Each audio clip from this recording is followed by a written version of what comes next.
নমস্কাৰ বন্ধু বান্ধৱীসকল, মই দীপজ্যোতিয়ে মোৰ এটা নতুন ভিডিঅ'লৈ আপোনালোকক স্বাগতম জনাইছোঁ।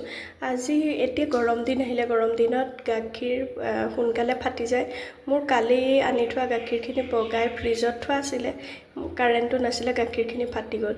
মই গাখীৰখিনি ফাটি গ'লে কি কৰোঁ চাওঁচোন আহক, আৰু আপোনালোকে কি কৰে জনাবচোন। আমি গাখীৰ ফাটি গ'লে কিছুমানে পেলাই দিব নালাগে, তাৰো কিছুমান কাম কৰিব পাৰি। এয়া ফাটি যোৱা গাখীৰখিনি মই পগাই থাকোঁতে ফাটি গ'ল।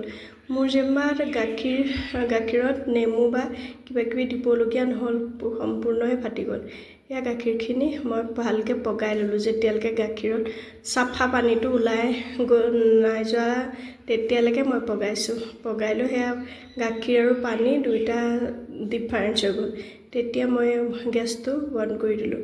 বন্ধ কৰি দি এয়া গাখীৰখিনি মই ডাঙৰ চাকনিখনত চাকি দিলোঁ। এনেকুৱা চাকনি নাথাকিলে এনেকৈ কাপোৰতো চাকিব পাৰিব।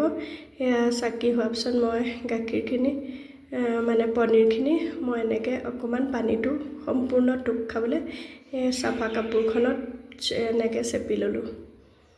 চেপি লৈ এনেকৈ পূৰা পানী সম্পূৰ্ণ যোৱাকৈ চাকি ল'লোঁ। চাকি লৈ এনেকৈ এই প্লেটখন মোৰ ওপৰতো অকণমান ৰাউণ্ড শ্বেপ থকাৰ কাৰণে মই ওপৰত দি ল'লোঁ।